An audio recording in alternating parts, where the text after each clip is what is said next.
Hello, hello, and welcome to Martinis and Bikinis, the podcast for everything under the sun. I am your hostess, Veronica, Droulia, and I am here to help you navigate your 20s through all things lifestyle, beauty, and fashion.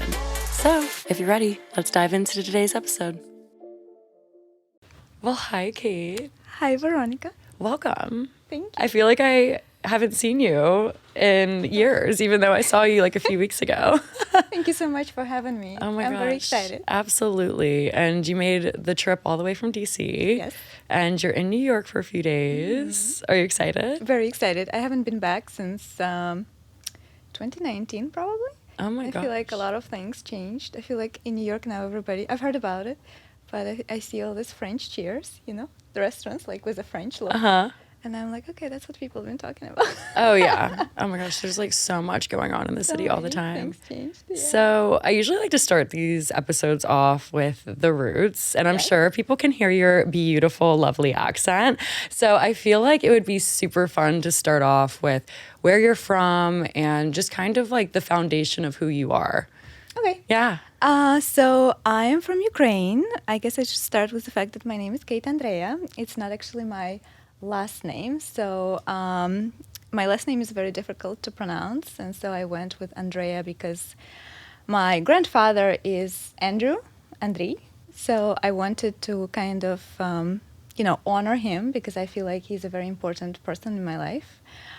He taught me everything I know, from swimming to, riding a bike and everything. And so I kind of used his name for my brand. And so that's why it's Andreya.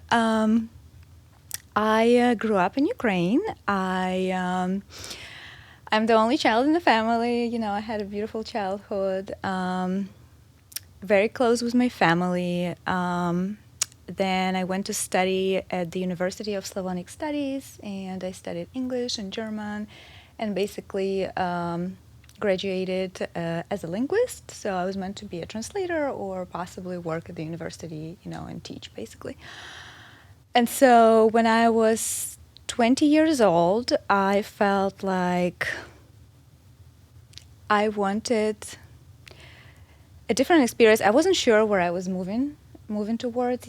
I'm from a very small town, so I just didn't see myself there. And I know what many people were doing, like my friends, they would move to bigger cities, right? Like to the capital, for example. And so like here, everybody wants to go to New York. Many people in Ukraine would love to go to Kiev, but it just never felt like it's my city. Mm-hmm. So I just felt like I didn't know what to do next, but I also feel like, everybody was so protective of me and my family, and I just really wanted to prove myself that I could do something else, that I don't need to be taken care of. And so I've discovered this program that's called an au pair. And many people know it's basically you live with an American family, you're basically a nanny, you take care of their children, and it's a cultural exchange, so they pay for some classes for you to attend, but essentially you work as a full-time nanny. And so this is how I came to the States. I only planned to come for 1 year. And I was very scared. I've never been on a plane. Oh, I've my never goodness, traveled are you serious? Internationally, yes. And so I was 20 years old, but I was like, I'm going to do it because I just feel like there is something out there for me. What a bold thing to do, like at such a young age, just, kind of do things that are out of the norm for you typically, like get on a plane, move to a new country, work for a family. Like, I feel like that is, you basically just were like, all right, let's just see what happens. Yeah, but it wasn't that easy. I'm somebody who overthinks everything. So I put so much thought in it, and I was hesitant, and I was very scared, but I inevitably knew that it's something I needed to do. I always wanted to travel. Mm-hmm. We didn't really travel, didn't travel abroad for sure. And I don't know, since growing up, I always wanted to be somewhere else. And I still have, I travel a lot, and I still have this travel rush and travel bug all the time. I constantly want to, go places and meet people, and I just really love that about my life. I love that. Well, cheers to that. Yes. Finally. I know. I was waiting for We have these we have this green juice from Good Sugar. I actually met the owner earlier today, and he gifted us this for the episode.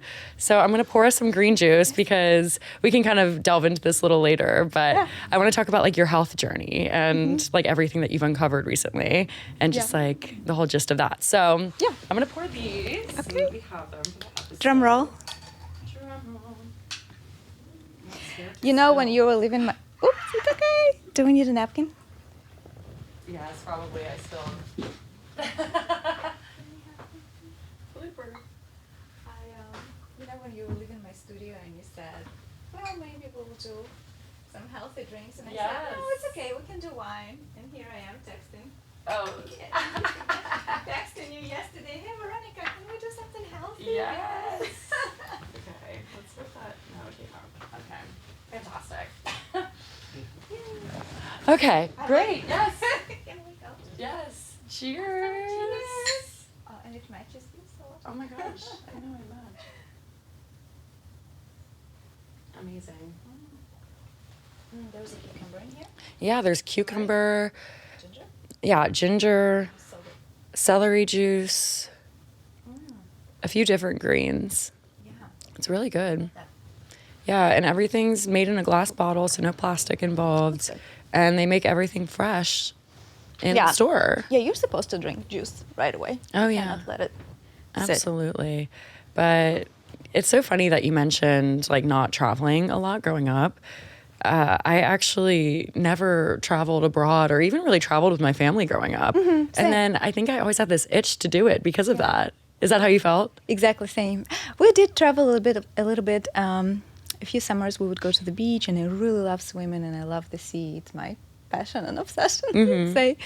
But we didn't travel. It wasn't that popular back in the day, I feel like also. It was very expensive, especially for Ukraine. But always wanted to be somewhere else. So how did you get into boudoir photography? Did you kind of transition from being a photographer to boudoir? And maybe you can even start with how you started as an au pair and then transitioned into photography. Yeah. So actually, interestingly enough, I think it in a way ties to my travel passions, right? So I would go to places and I would always want beautiful photos of myself. So I would torture my mom or later my partner. And so they would take photos of me. And at some point, I remember I came to DC and I really wanted beautiful photos of myself, kind of to showcase my femininity. So I started looking, but I didn't want it to be fashion inspired, if it makes sense. And I started looking for photographers, for local photographers, and what I've discovered is that there is there's this niche that's called boudoir photography, and that's basically women wearing lingerie or doing nude photos, right? That's supposed to boost their confidence and stuff like that. And those were beautiful, but I felt that they had so much sexual context, sexual connotation, right? And they were very alluring. And that's not the way I wanted to be portrayed, right. I guess. I think whenever I think of boudoir, like before, obviously, I worked with you, which we can get into, but I think what I had heard from my friends and, just other people in passing is they usually like gift it to their significant others for their weddings or things like that. So I guess that connotation is real, even though I think it's really empowering. And I think it's something that people should do to give themselves self-confidence, which I know is like really important to you. Yes, 100%. And you're right. I've discovered that that's actually a business. And I think, so again, I guess where I grew up, I know many women who would go and do a photo shoot for themselves. Maybe some lingerie, maybe not, but we don't have a word for it. We don't call it like a specific type of photography, which is boudoir, right? And in a way, America is this amazing country that you can make business out of anything, right? So, yes, boudoir was created specifically to target the audience, like brides, right, who gift this beautiful albums of their own images to their fiancés, and there is nothing wrong with that, right? And it's a very beautiful gift, and I do, in fact, shoot brides who want to gift it to their future husbands. Right. But what's important is that, one, like my clients are awesome, and they know my message, and I feel like there's a reason they book me. But sometimes women come to me and they're like, well, this is for him, but this is for me too. This is mostly for me, and then of course it's for you too, because they understand. And so I wanted something for myself. It didn't have to be for him. It just had to be for me, And I couldn't find anybody, and then I thought, wait a minute, why won't I try to take photos like this? And I started with, just like how everybody starts, with taking photos of my best friends and their friends of friends, and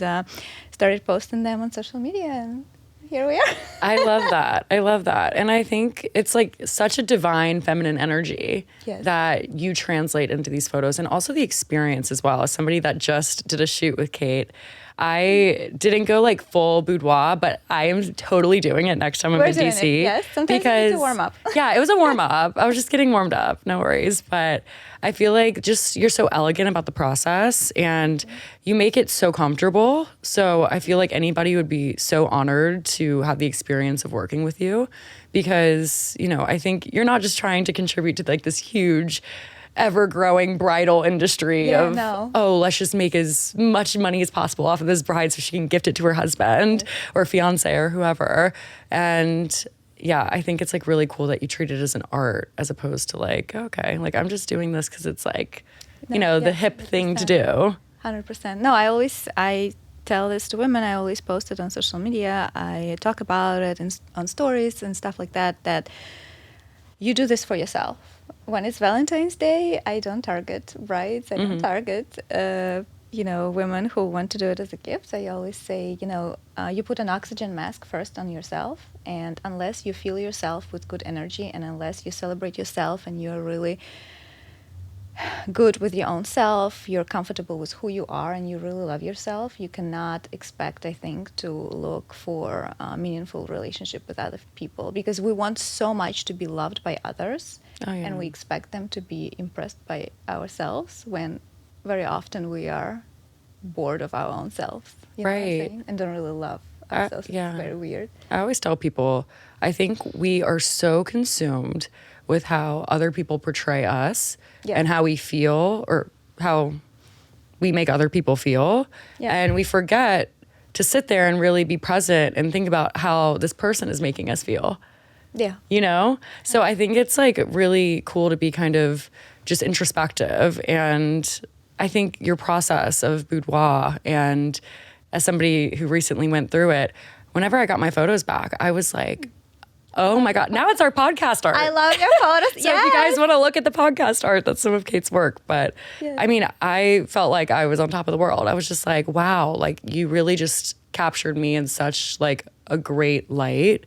And it delivered so much self-confidence to me that I just didn't even think I was like lacking necessarily. I was like, wow, like I feel great. You don't strike me like somebody, who lacks confidence. Oh, You're thank very you. beautiful, and I always say it's very good to know like who you are, and I think that you definitely don't have. Well, it doesn't seem like it. I know we all have our we all have our insecurities, things, but you strike me as a confident and very successful young woman. And you too. I like love the way that you carry yourself too, y'all. If you could see Kate right now, if you're tuning in via video, she's like in like this gorgeous like black blazer, like chic jeans, like these like booties. Oh my gosh, fashion icon. I know you're not in fashion photography, but you're a fashion icon. Yeah, sometimes we can mix in a little bit of fashion here. Yeah. I feel like it's so funny because being in the social media space, I obviously have a lot of models that I work with in my swimwear line, and just friends that are influencers, and they'll like post like sexy hot photos of themselves, and I'm like, hell yeah, girl, like go off. But I think sometimes like men just specifically think that it's for them. Men always think that's for them. Yeah. Always. And it's funny, I remember that and women sometimes will look at their photos and be like, oh, they're like trying to show off for men, I don't know. I feel like we have like a really weird double standard here in the US, where like if you're like in this like just presenting yourself in like a sexy manner, then it's kind of like this weird connotation, which it shouldn't be, Yeah, and it still surprises me, because out of all countries, America is a country of sex and rock and roll, and you would think we would be a bit more loose here, but nope. Yeah. Do you find that people are just more open to that in Europe? Well, yeah, the example I give is usually that when you go to the beach in Europe, it's not everywhere. It's definitely Spain, France, Italy, no. You will see women sunbathing topless. Yeah. On all beaches. It doesn't have to be a nudist beach. And so they definitely feel, okay, about that, I've tried that, and it's very amazing to go into the water without your top, because it feels just so much freedom. I'm so envious how guys can do that and we can't. It's just convenient, okay? It's probably not a good idea in terms of having your nipples exposed to the sun, But yeah, it's liberating and something that's, I think, fun to try. So they definitely are more open, I feel like, about their own sexuality and who they are. Yeah. They have less judgment. Again, depends upon the culture and if religion plays a role. I was in Portugal recently, and every single beach you could just like whip off your top. And my friends were a little bit more modest, and I was just like, nope, let's go. Like I just kept I wanted to embrace it, because that's not something we can necessarily do here from a cultural standpoint. I think if I did that here, everybody would be like, call the police. But I feel like there it's such a freeing feeling, and it kind of immerses you into the whole culture and experience too. Yep. And I don't think it should be something that's negative. I think, it would be great if we had a different mindset here, but I feel like it's just definitely, again, a cultural difference. Maybe. We're getting there. Maybe. Yeah. More boudoir shoes, please. Oh my gosh. Well, let's talk about your travel, because I know that I just mentioned Portugal, and you were just in Majorca around the same time. And Portugal, I would love to hear about that whole experience and just any fun travels that you've had recently. Always so many fun travels. So we did, so in June we did a Sicily trip, and I shot Boudoir in Sicily, which was awesome. I am now doing more destination boudoir photo shoots. So I did boudoir shoots in Sicily, and I did boudoir shoots in Majorca, Spain. But in Majorca, we also did a few branding shoots, a shoot for a activewear, and 2 other shoots for 2 jewelry brands, local jewelry brands. We worked with them, me and my partner, who is also a photographer. So my boyfriend, Pablo, is also a photographer. Veronica met him. The way I found out about Veronica is actually through my partner, who shot her before, and I started listening to Veronica's podcast, and then I mentioned that to Pablo, and he's like, oh, I know her, she's so cool. It's so funny how full circle life just gets as you get older, because it's so funny to think back about whenever I worked with Pablo, because I had just moved to DC. That I don't even remember the year, but I was such a little baby, and I was looking to get more into the influencing space, and I was really into editorial and fashion and lifestyle and all of that, but I didn't really know where to start. Yeah. So I ended up reaching out to this really successful influencer in DC. Her name is Anchi. And yes. I haven't met her, but I know who you're talking about. She's fabulous. And I loved her photos, and I asked her who she worked with, and she recommended Pablo. So I worked with him a few times, and I feel like he really helped me jumpstart just the whole content creation side of myself. Yeah. And then obviously I met you through him just years later, and it's crazy how that can happen. Beautiful. Yeah, but you guys travel together and just live life to the fullest. Yes, we do, and we do shoots. We have another trip coming up to Italy in 2 weeks. So. Oh my gosh, where in Italy? Florence and Rome. Yes. Gorgeous. Yeah, so very looking forward to it. We have wild stories. Everything is always about the photos, and then we get in trouble. We have always fun adventures. We usually have to wake up at 5, 6 a.m. to catch the sunrise. And Pablo is somebody who is very excited about it. Not me. I like to sleep in, but I know that for the good light. We're on the same wavelength, me and you. I sent you an email at midnight last night. And I replied to you at 1 a.m. We would work just like great together continuously because we're definitely on the same schedule. We're night owls. Sometimes my clients, I would email them ideas for the photo shoot, or I'll just send them the gallery and they will reply to me the next day. They'll be like, oh my gosh, Kate, I'm so sorry. You were not sleeping. You sent an email at 5 a.m. I'm like, don't worry. This is just how I roll.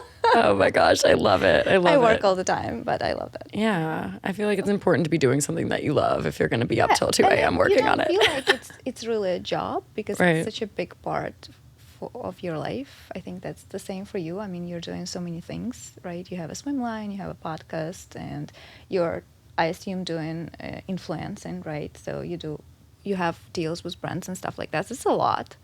And I'm sure you can't just do like 8 till 4 or 8 till 5, right? Oh, I could if I wanted to. I could stay up for sure all night. No. Could you do it like 8 till 4? I'm working and then nobody touches. No. Right? That would not work. Exactly. That's what. But it's fun. It's part of who you are. Well, I don't know if you can agree with this, but I feel like a lot of what I do is like meeting people and like just like having lengthy conversations. Like if I want somebody to come on the podcast, like I like to meet up for coffees and like a lot of it is in-person networking. So whenever I'm not doing that, it's usually like the wee hours, and that's why I end up like actually doing computer work and like the admin stuff at night. But anyway, enough about that. I would love to hear the craziest travel story that you and Pablo have experienced together, like just in like the photography sense, or even in like just we have a few personal life sense, if there was like anything nuts that happened. So we once went to the canyons, Valley of Fire. I think it's in Utah or Arizona. I can't remember now. And we walked 10 minutes from the car, and Pablo saw this cactus and he picked up a little leaf, I guess, from the cactus. And he's like, hey, hold it for the photo. And of course, I'm the brightest. And I grabbed it. And 2 minutes later, maybe less, my whole hand was covered with this little spikes. And they were so tiny. They were like the thinnest hairs. Okay. So they were not like huge spikes. And I was like, oh my gosh. And I started trying to pluck them out with my other hand, and then my other hand was completely covered with more spikes. Pablo was laughing, and he's like, okay, fine. And he takes it from me. And then the same thing, of course, happens to him. And now, of course, he's not laughing. And I don't think we would be able to drive the car because it was horrible. We ran to the car, and somehow, I don't know how, I never bring tweezers for the eyebrows with me. Never ever, Veronica. Right. I do not know why on that day I had my bag and I had tweezers in it. If not those tweezers, we would be in the hospital. We would be in the Valley of Fire until today. No. Somewhere in the parking lot. So we plugged them out, and because we did that, we were late for the sunset. Because we always shoot sunrise, sunset. We still made it, but we were coming back at night, and apparently it gets very, very dark in the desert. So flashlight on your phone does not help. Oh my gosh. And we had a freak out for a second because we didn't know. The walk is not so far, but it still felt like we wouldn't make it to the car. It was so dark, but we made it. But I've been in a situation like that where I've had to use my phone flashlight, and it is not helpful at all. No, that's why they have like professional gear. Exactly. Yeah, next time. So anybody who's listening that wants to go camping or hiking, like don't go at night if you don't have like proper flashlights or technology, because you will get stranded potentially. Correct. We made it out alive. We were lucky. Yeah, but everything, every time something happens, we even joke these days that when we travel, we're like, okay, what's going to happen with us this time? We were taking photos in Miami, I think, at the sunrise. We got there, and I had my phone in my back pocket, and we didn't bring any towels because we were shooting, so nowhere to put stuff. And I just took my phone out of my pocket and put it on the sand, and I was like, I'm going to grab it in 5 minutes. Of course, I forgot about it because when we're shooting, we don't think about anything else. We're so involved, immersed in the process. And then a few minutes later, I remembered about it. It was gone, and we were tracking it, and it kept showing like it's at the beach, and I was walking around trying to figure out who got my phone. And then the next day we came back in the morning, and it turned out, I found my case first. And I was like, I'm determined. I'm going to find my phone. And I found my phone, Veronica, in the sand. I was just digging the sand with my feet, and I found my phone. It was cracked open in half.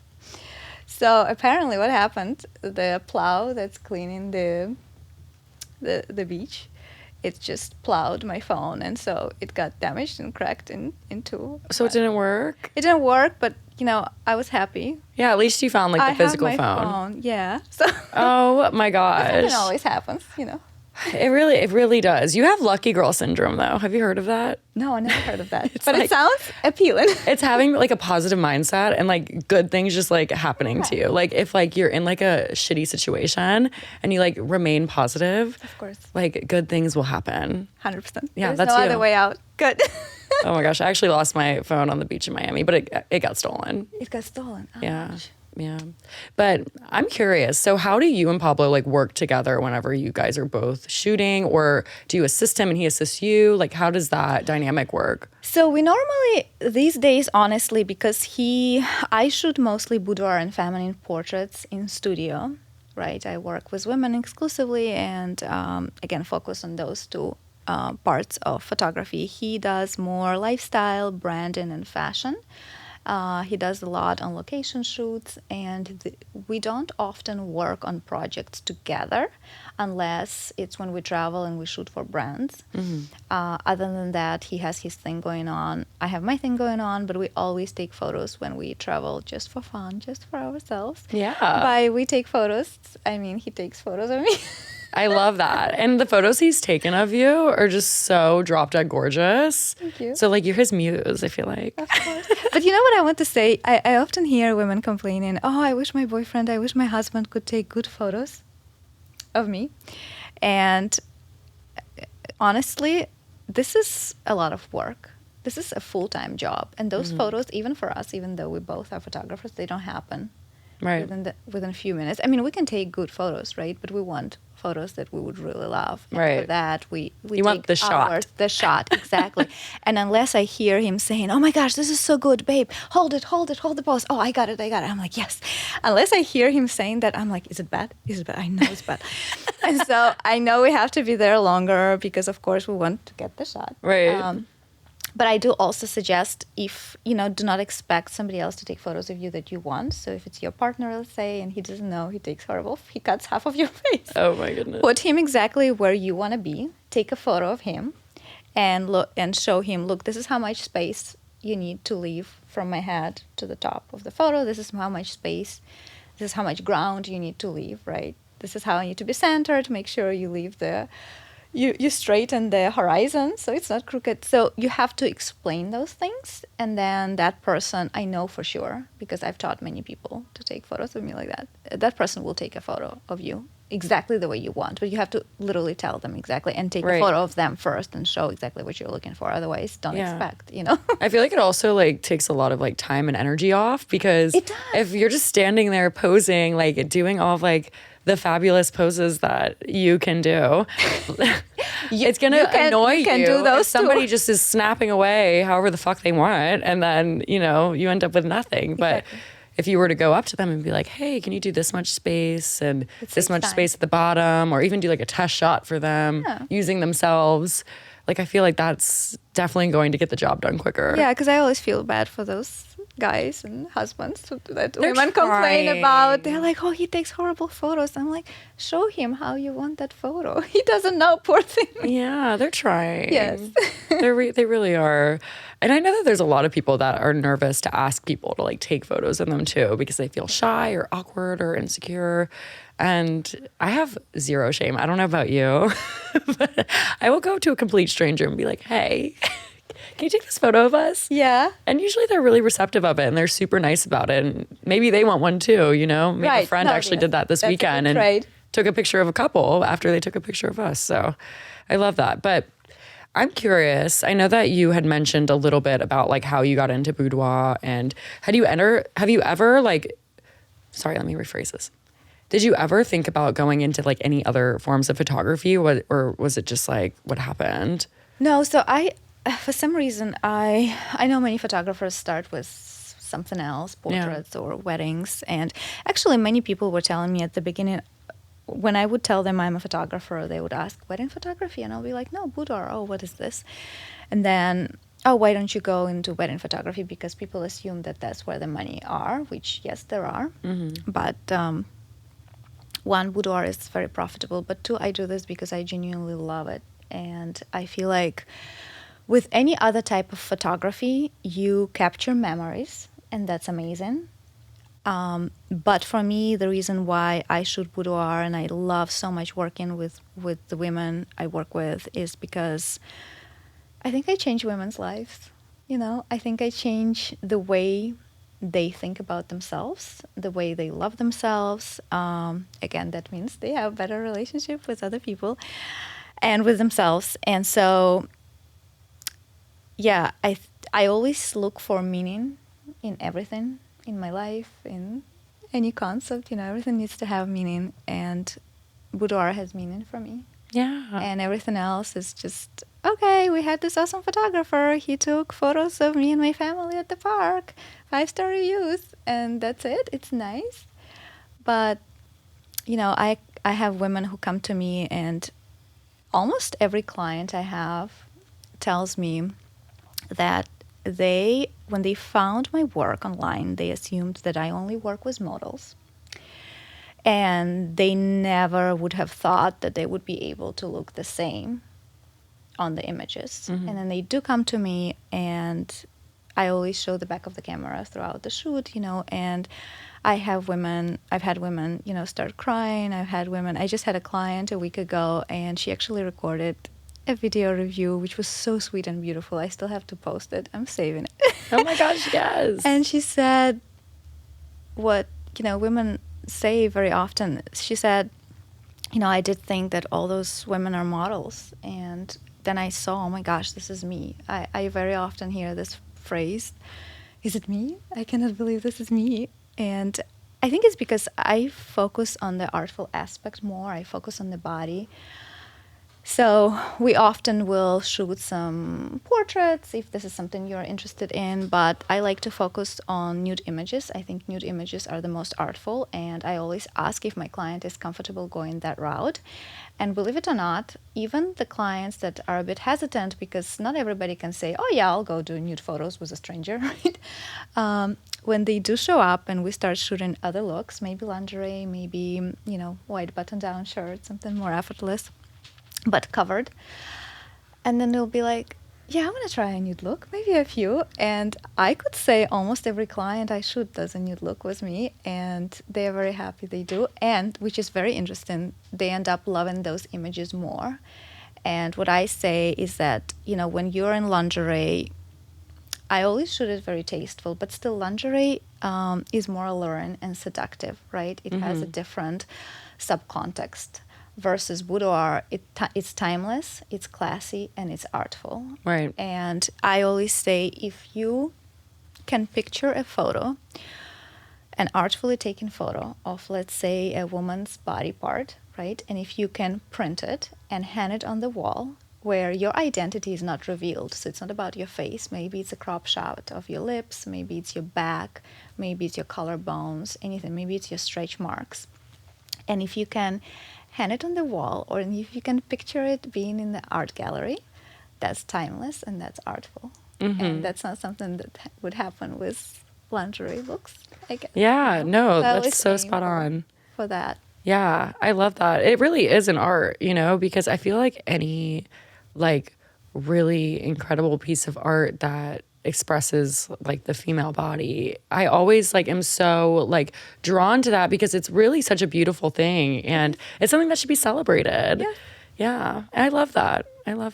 I think that's incredible. Do you have any like advice for anybody that's like just starting out in photography that would maybe be interested in doing boudoir, or like just any advice in general for somebody that's like maybe wanting to explore that a little bit more, and maybe is looking for a creative outlet and maybe like a creative career? Yeah, 100%. I think that, well, rule number one, keep shooting and shooting and shooting and shooting a lot. I mean, a lot every day. Number two, really know what you're doing. And when I say that, I think what many people don't realize And very often, I know people question, oh, why boudoir is so expensive. Not that many people can shoot boudoir, and you're taking a huge responsibility when you're shooting boudoir, because again, if you're doing a portrait session, a branding session, if you're taking a family photo shoot, right? Let's say something happened. Let's say you just started out and your client didn't really like the photos, or they expected something else in terms of editing, whatever that is, it doesn't matter. Well, what's the worst thing that's going to happen, right? But with boudoir, you can so kill that confidence of that woman. And I always say I baby my women. I talk to them, I explain to them everything. I tell them this is not on you. How the images are going to turn out. It's on me. Everything is on me. The question is how we're going to do this. Are you going to be involved in the process and maybe try to let go a little bit and just go for it? Or if you want, I can really pose you and we can go that route, because some people, some women, some clients are very scared. It's an unknown experience. But I know I'll get my shots no matter what. To me, it's not even a question. Mm-hmm. So I know what I'm doing, and I think it's very important to know what you're doing, because you're taking a huge responsibility. You have somebody vulnerable who comes to boost their self-esteem, right? To think better about themselves, about how they are perceived. And if you lack that confidence and you don't know what you're doing, be very careful. Yeah. Because, again, it's a huge responsibility, Absolutely. So. Well, I think you carry yourself really well when it comes to that. I literally have never felt so comfortable. I could have just stayed at your studio all day. Yes, it was so good. And I didn't want to leave. Yeah, we were shooting quite a while, and then you had to go. I feel like I always keep my clients at the studio for a while, and they're like, yeah, we can do it. Let's go. But I it's my art. I am really in the process. It was absolutely amazing. It was so much fun. I think it's interesting how you made the correlation between maybe lingerie feeling a little bit more of like a sexy connotation as opposed to just the nude body. And what do you prefer shooting? I'm assuming it's the nude photos. Always. Yeah. Because again, so what I see very often with images where women wear lingerie is that, again, they're very sexual, right? They remind you of a sexual activity, literally, in terms of poses. And I just think that there are so many other ways to capture a woman and capture her beautifully, maybe sexy, but not that straightforward and raw. It doesn't mean that one is better than another. It's just how I want to capture women, and that's how my clients want to be captured. Right. But also, I have men booking photo shoots for their wives. And really? Yes. I just shot 2 clients this month, and their men booked photo shoots for them, which tells me I'm doing something right, probably, because men, they like my type of photos as well. So, absolutely. Because men are also sophisticated human beings. Yes. And then they can appreciate the art, so it doesn't have to be that, alluring and seductive. They can appreciate right as well. I think I was telling you about this, but there's an artist here in Brooklyn. You did. And basically what she does is you go into her studio and she paints your entire body with paint. Mm-hmm. And then you basically roll around on a canvas and you leave. And she does this whole abstract art piece around what your body formation was on the canvas. And I feel like it's just so cool to see women really creating an artistic expression when it comes to our bodies, and just making it this really lively, just really cherished thing. Yeah. And that's what you're doing. Yay, thank you. I love that. I would love to hear more. I know this is kind of switching gears completely, but I know that you're on a little health kick right now. Yeah, I am back on it. Yeah. How has it been going? It's good. I started juicing. I started doing green smoothies and stuff like that. I tried to be a vegan maybe 4 or 5 years ago, and I was doing a lot of smoothies and, juicing. And then I stopped. I couldn't handle that. But what remains, I love eating nuts. I eat so many nuts because from those times, you can't eat meat. So you do eat more nuts and beans. Now I understand I have to let go of nuts a little bit and trying to let go of sweets. Plus, I've been traveling, you've been traveling. You need to reset. You need to balance it out a little bit because when you're constantly exposed to new food, it's so good after a while to just be home and eat my oatmeal. I eat oatmeal every morning. Really? Yes, I love oatmeal. Oatmeal coats your stomach, so it basically protects your stomach lining from everything that gets in there afterwards. And whenever I feel uneasy or something's happening, I always go back to my oatmeal every single morning. Oh my gosh. So, I don't like oatmeal. But now I want to eat it because I didn't realize that benefit. That's incredible. I hated oatmeal my whole life. And what I used to do, I would just pile up lots of fruit like bananas and blueberries on top of my spoon. You couldn't even see the oatmeal on the bottom. You could just see the fruit because I couldn't even swallow it. It's disgusting. But after many years, I can I still put fruit. I don't put any peanut butter, honey, none of that because it's a lot of sugar already from the fruit. Yeah. But that helped me. So if you want to try. I will try. I love whenever I meet entrepreneurs and creatives that are really involved in the health and wellness scene, because I always say, I think whenever you show up as the best version of you, you're able to empower other people and also run a really successful business. And I think it's really interesting to hear all the tidbits about that and see how people are really benefiting their own bodies and their own health and how they can show up for their clients in the best form and the best way. Yeah, because you give so much energy. I feel like I give definitely so much energy to my clients when I work with them. It's not just, because very often people think, oh, this is how many photos I will get, right? But it's not just the photos. I'm so involved in the process of planning. Mm-hmm. And then I always offer to schedule a consultation so we can get to know each other a little bit. I don't expect you to come to me, to a complete stranger, and then just undress in front of me and take photos of you. So I'm very open to communication with my women, and through the shoot I talk all the time. I don't shut up. I always encourage my clients, you cannot leave a person hanging there, not even for 2 seconds, because they start, and I know this because again I shoot with my partner, right? Well, he takes photos of me, and Veronica, if he's quiet for 2 seconds, and again we know each other, right? So he's probably maybe resetting the camera. He maybe wants to try different settings, and he doesn't have to entertain me because I'm not a client, right? So maybe he'll go quiet for a few seconds, and I'm like, is it bad? What are you doing?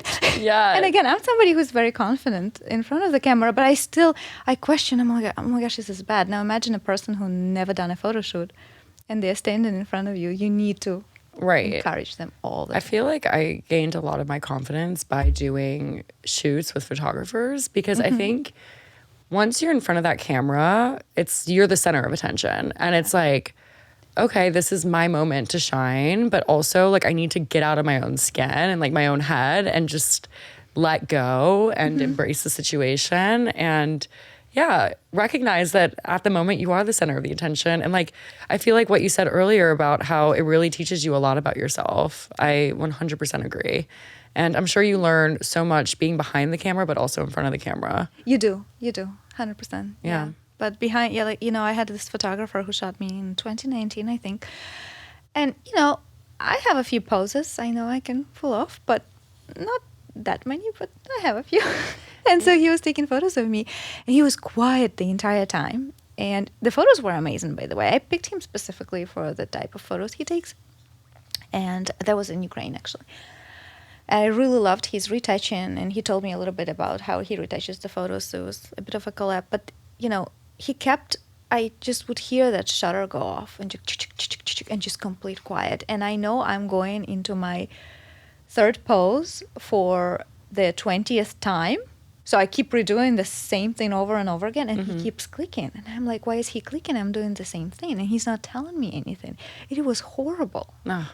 So, I will never want that to happen to anybody. Quality over quantity. Yes. But I would love to hear your opinion. This just made me really excited. what are your tips for posing for like amateurs? Like people that have like not really understood how to pose in front of the camera, or maybe they're like on vacation, they want to get like a fire solo shot of themselves. Like what advice would you give to somebody that just has absolutely no idea what they're doing? Because people ask me all the time about posing and I just like don't really know how to explain it. Yeah. Yeah. So I would say, and there are so many ways to approach this question, but I would say, one, you want to angle your body at the camera just a little bit, maybe 45 degrees. You want to bring the leg that's closer to the camera, right? So it depends from which side people take a photo.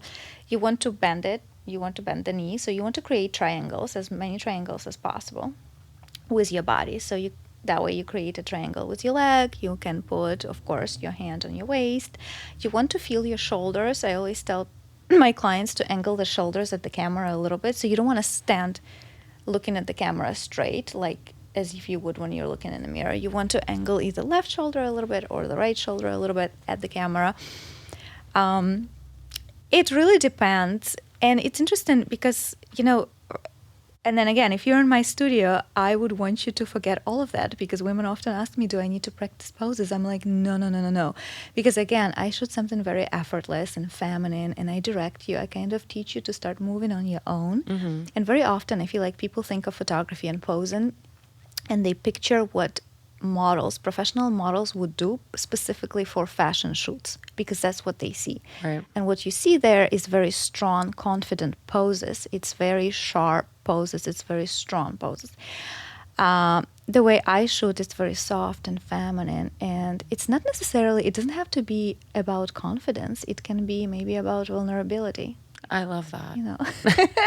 Oh my gosh, I'm writing that on a t-shirt. Like, yeah, and that's about confidence, more vulnerability. Yeah, why not?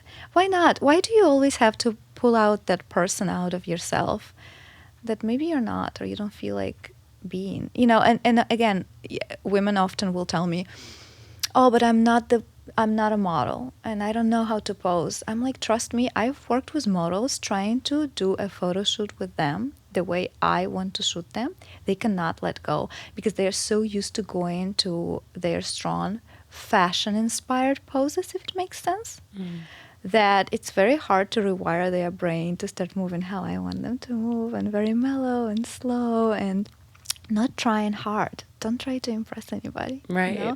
You are amazing the way you are right there. And it's hard. So I always tell women, like, no, you don't have to be a model. Well, it's not going to help you. Right. Just be there. Just be you. Yeah. Just be yourself. But I always direct it. I never leave you hanging. I'll tell you exactly what to do. But yeah. Oh my gosh. Well, I'm like obsessed with your art, with your craft, with your process. And I want to ask you some rapid fire questions. I thought we already did. That was just now. No? So we're only going to do a few. Oh boy. But you don't have to keep, like, if there's like a story involved, like, feel free to share. Yeah. But I already know the answer to the first one. Okay. Morning person or night owl? Night owl. Favorite travel destination so far? Mallorca and south of France. I cannot pick one over another, but probably Mallorca. I have to go. I've never been. I went to Spain for the first time this summer. Please go. But I need to go to Mallorca. Coffee or tea? Coffee, but I cannot have coffee right now. I give up. So tea with Manuka honey. Oh, yum. Peppermint tea. Yes. That's like great after a meal. It's great for your stomach. Yes. Love. Okay, one word to describe your photography style. Elegant, timeless. Sorry. Perfect. Everything. There you go. Vulnerable. I'll take it. Beach or mountains? Beach. Beach. Especially after the cactus story. Oh my gosh, girl, yes. Oh my gosh, you poor thing. Favorite boudoir photo shoot location? Sicily. Rocks were so mean, Veronica. I've never seen the rocks like that. So sharp and crazy. And we were, on this cliff, and it was wild, but everybody survived. It was so much fun because you get so used to shooting in the studio, and it does open up your horizon so much when you're on location, especially, such a beautiful location. Oh my gosh. Did you guys have to climb up the rocks? Oh yeah, we brought the shoes, the swim shoes. I always recommend those for Europe because many European beaches have pebbles, right? At least, if not mean rocks. And my client, she did not bring the shoes, the swim shoes. They have very thick. Well, some of them do have thick soles, so they're okay for climbing if you happen to be at the beach with rocks. And I would basically throw my shoes to her and she would walk and then she would throw them back to me. We made it work. Oh my gosh. Yeah. So recently, whenever I was in Portugal, I was swimming in the water. I went on a hike and a wave caught me and crashed me into a rock. Yeah, and now I have a huge scar on my leg. Sorry. It's okay. Yeah. But it's a memory, you know? It is. Exactly. I have a physical memory. I love that positive. Yeah. What did you say it's called? Positive girl attitude? Oh, lucky girl syndrome. Lucky girl syndrome. I'll remember that. Yeah, you'll have to look it up. Okay. Go-to camera and lens combo. I'm using Sony a7 III. My favorite lens is probably a 50 millimeter lens, but I can do 85, I can do 135. It depends where I'm shooting. Yeah. But I guess for studio it's 50. Amazing. It doesn't matter. I'm just great at everything. That's what I heard, because you're incredible. You're such a talented photographer. Best piece of advice you've ever received? Do you? Yeah. A book that has had a significant impact on you. I love Erich Maria Remarque. I love this dark, dramatic books, and usually I don't read romance. I love the books that, showcase a lot of human suffering and that have deep meaning, I guess. So I love all of the Remarque's books, and Somerset Maugham, the same, is my favorite writer.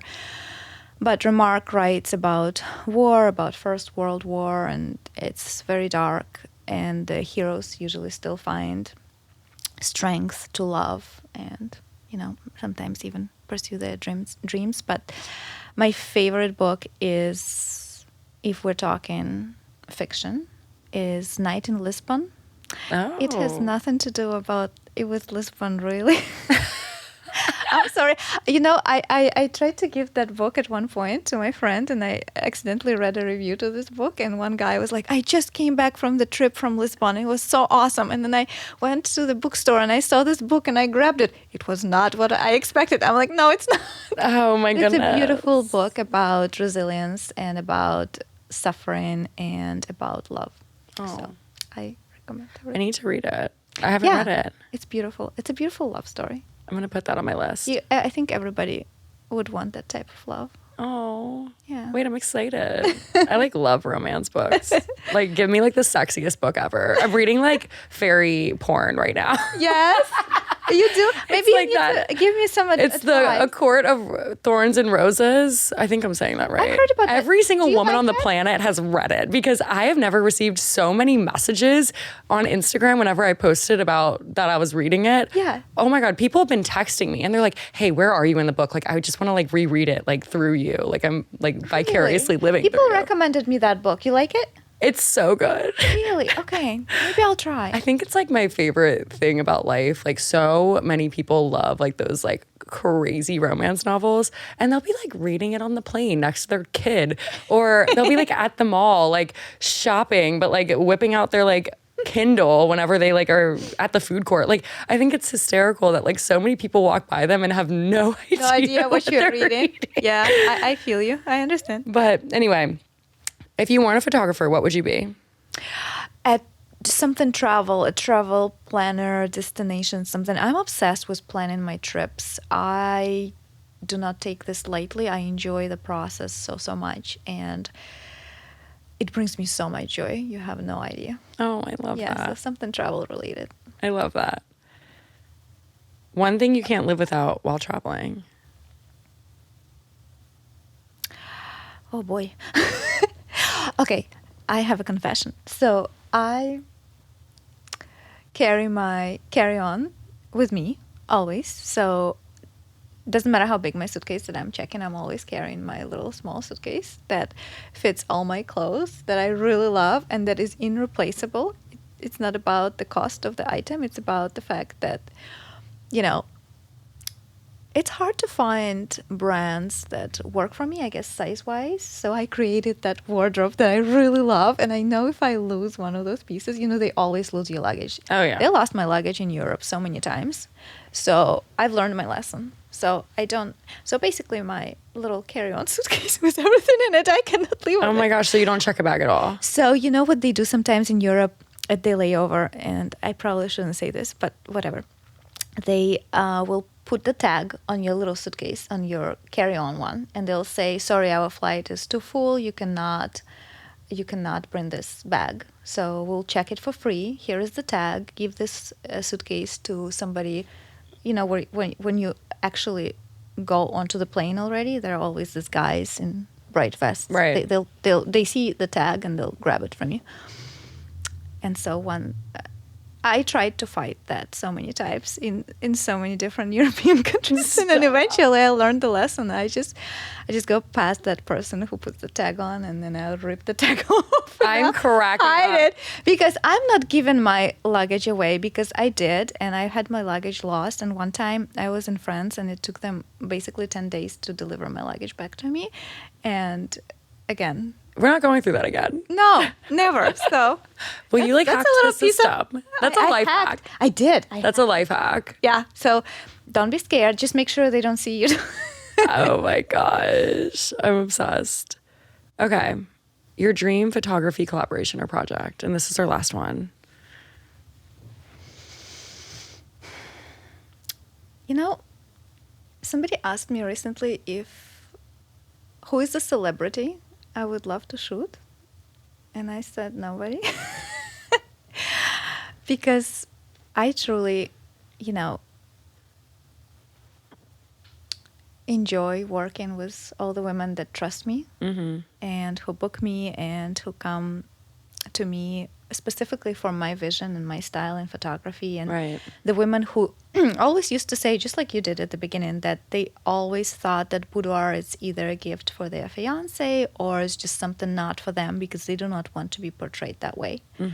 And the fact that these women find me and they trust me with this type of special photo shoot that's actually for them, I'm thankful for every one of them. And so not a single woman is, you know, a celebrity is not better. Somebody that's like organic, somebody that finds you organically. Yeah, somebody who just really appreciates my work. And I think one thing I can say is that I'm very blessed because I think I created my own little community with women who really value my art. And I'm blessed, honestly. Yes. I'm very happy about it. I love that. And I feel like you definitely have created this like just vulnerable and real and raw community and just people that aren't afraid to like show up as they are and for themselves. And I think it's really admiring. And that's why I'm so happy that you came on the podcast today, Kate. Thank you so much for having me. This is so exciting. I know. I was walking here. I was in my heels and in New York. I had my Carrie Bradshaw mom. I'm like, this is picking up your mom tomorrow from the airport. Yes, my mom is coming back from Ukraine tomorrow, so I'm very excited. My gosh, yay! It's a very beautiful trip. Thank you so much for having me. Absolutely. I admire your work a lot. I wish you all of the best in your future endeavors. Oh my I think you're fascinating. I love how women do so many things at once. And then something crazy will fire up. We're chameleons. No way. Yes. Yes. And we work. Yes. We're night owls. Yes. We're night owls and chameleons. Yes. Just a bunch of things. Well, if you don't mind sharing with the audience how they can find you, how they can be friends, how they can work with you, all the things. Yeah. Feel free to share. Okay. So my website is kateandreya.com. So it's www.kateandreya. It's ANDERYA.com. And my Instagram is the same. It's Kate_Andreya. So ANDERYA.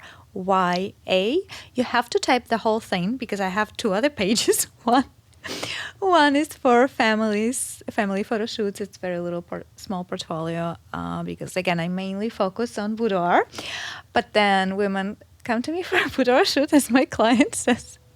client told me, she's like, Kate, you're dangerous. You come to do a boudoir shoot and then you come back pregnant. I swear. And then they do a maternity shoot with me. Oh my gosh. This weekend I was shooting somebody again who did a boudoir shoot with me, did maternity photos with me, and celebrated. I did the photos for their 1-year-old. Oh, yes. That's amazing. You're part of the fam. I am. And they send me photos of their babies, of their newborn babies, which is I feel very honored. I'm telling you. I have amazing women I work with. I love that. I love that. Well, thank you. I can't wait to work with you again. Yes, me too. You need to come back. I will. I will. For that one. And I'm so glad that you came to New York and came on the podcast, and just super grateful. Thank you. Yes. Thank you for having me. Oh my gosh, absolutely. We'll see you guys next week. Make sure to like, rate, and subscribe to this podcast if you like this episode. And make sure to follow Kate, work with her, love her, and I will love you back. Yes. Bye. Bye. Truly, most of the time, you are not there for no reason, and you're not where you are for no reason, and you have to just remind yourself that. And that's what I remind myself, and then I feel a little bit better. Think of what you can do to just slow down your heart rate, make yourself feel a little better, going on a walk, meditating, Pilates class. You're manifesting, you're setting yourself up to start that journey of whatever you're manifesting.